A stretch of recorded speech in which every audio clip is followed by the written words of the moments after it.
Jusqu'à 9h, Good Morning Business. Il est 8h19, je suis avec Laurent Pietraszewski, secrétaire d'État chargé de la santé au travail au sein du gouvernement auprès d'Elisabeth Borne. Bonjour. Vous avez publié hier le protocole sanitaire qui s'applique à toutes les entreprises dès aujourd'hui. Avant de vous interroger, on va demander à Thomas Schnell justement le port du masque obligatoire pour tous ce matin. 21 pages, elle prévoit quand même quelques aménagements.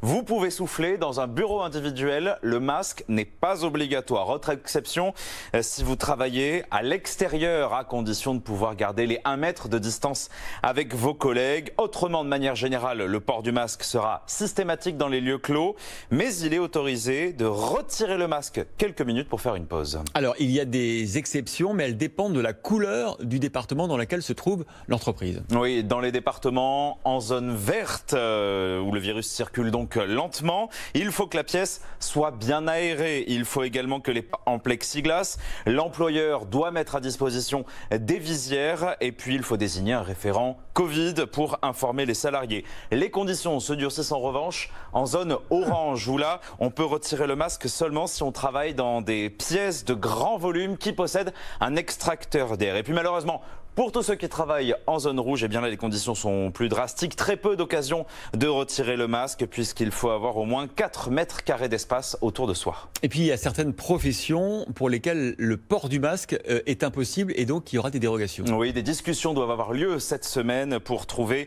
les meilleures solutions, notamment sur les plateaux de télé. Laurent Pietraszewski. Un masque au quotidien. Voilà, on fait la démonstration si vous êtes sur la 23. Vous l'entendez peut-être à la radio, eh bien, le son est un peu coupé, la voix est moins bien entendue. À l'image, moins d'expressions transparaissent si on porte un masque en permanence. Donc, des dérogations seront demandées par les partenaires sociaux pour pouvoir bénéficier d'une exception. Des exceptions, il y en a également dans le milieu froid à partir de moins 18 degrés. Et puis, un décret prévoit également une exception pour les chanteurs d'opéra. Alors, pour l'application et les éventuelles sanctions, le gouvernement a promis quelques jours de bienveillance. Merci Thomas Schnell. Laurent Pietraszewski, c'est vous qui avez mis au point ce protocole sanitaire de 21 pages.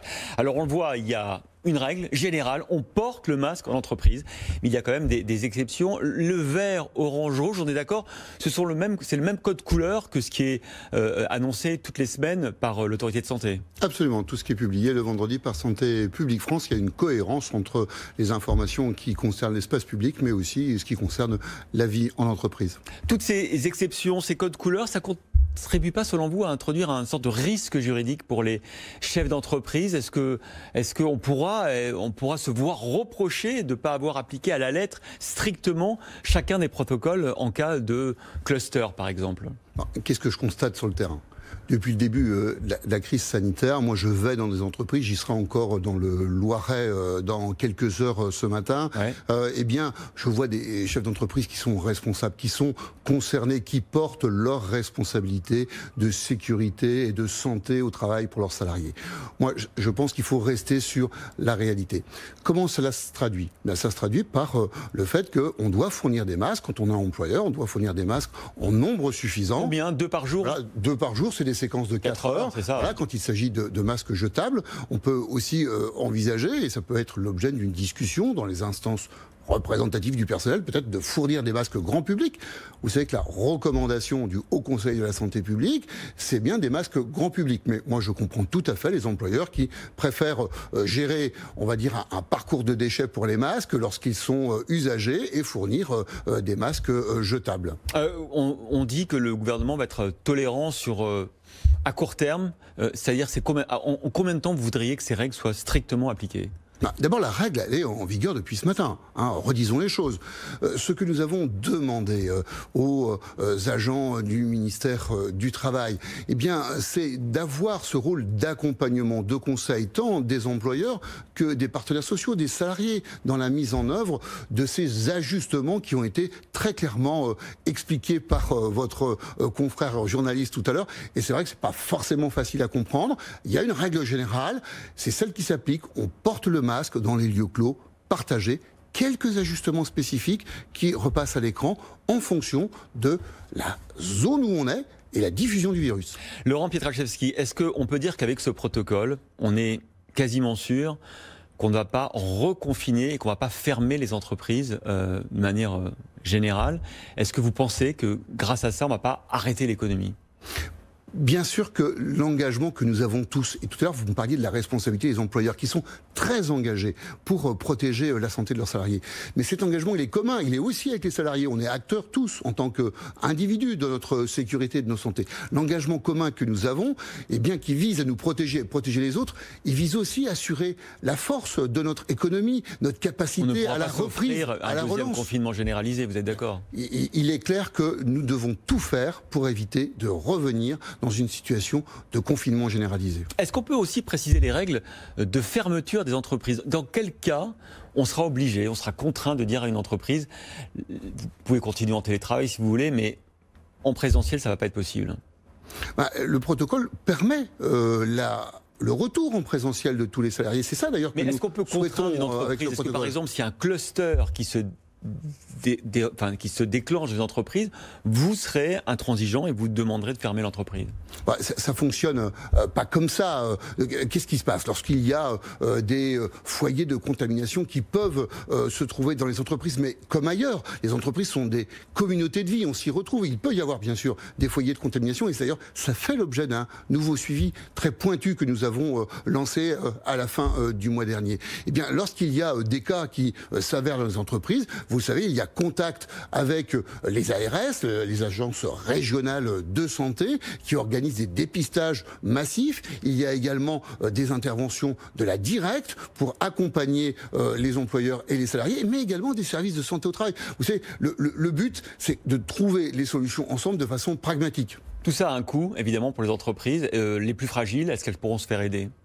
Bien sûr, il est possible déjà aujourd'hui pour les entreprises qui ont investi, notamment les TPE-PME, qui ont investi parfois des sommes importantes dans la présence de gel, de cloisons mobiles, de masques, d'avoir une participation au titre d'un fonds qui a été débloqué par la branche accident du travail et maladie professionnelle. Je suis partisan du fait que ce fonds puisse continuer, même s'il a déjà été utilisé en totalité, puisse continuer dans les mois qui viennent à aider les petites entreprises. C'est l'objet des échanges que nous aurons avec les partenaires sociaux. Donc vous allez probablement l'abonder, ce fonds, pour qu'il... Vraisemblablement, parce qu'il était à hauteur de 20 millions d'euros. Nous avons déjà dépassé de 25 millions les encours demandés. Laurent Pietraszewski, vous êtes également le monsieur retraite du gouvernement. On évoque une reprise des discussions avec les partenaires sociaux à partir du mois d'octobre.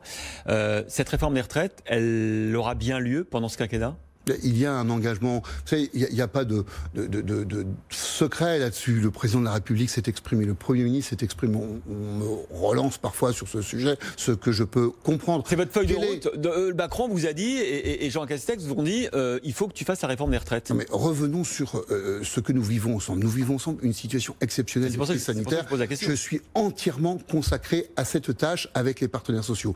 À côté, nous avons, c'est vrai, un engagement avec les Français. Nous avons un engagement de transformer ce système de retraite qui est injuste, qui a besoin de pérennité, de cohérence budgétaire, et nous allons faire tout ça. Laurent Pietraszewski, lorsque vous dites qu'il y a une contradiction, vous dites d'un côté je suis tout mobilisé sur la lutte contre la pandémie, les retraites, on verra, vous venez de le dire, le moment venu. Ça veut dire à Pâques ou à la Trinité ? Non, ça veut dire que nous avons encore un peu moins de 600 jours devant nous pour transformer le système de retraite.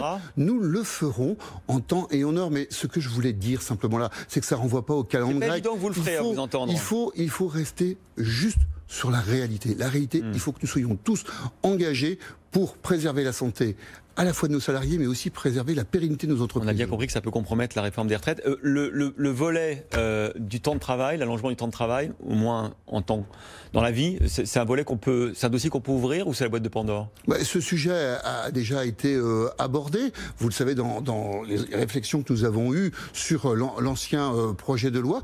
La réalité dans notre pays, c'est que nous avons effectivement une durée au travail qui peut se regarder de façon hebdomadaire, annuelle, mais aussi tout au long de la vie. Ces sujets pourraient être ouverts. C'est pas tabou. Mais encore une fois, nous sommes sur le sujet aujourd'hui de préserver la santé des salariés, les rassurer pour leur permettre d'être en entreprise, confiant et d'avoir des entreprises efficaces qui produisent de la valeur ajoutée. Le risque, c'est que les autres dossiers soient reportés si dédiés, même si, on le comprend, c'est évidemment une priorité. Merci beaucoup Laurent Pietraszewski d'avoir été notre invité. Tout de suite, c'est le journal.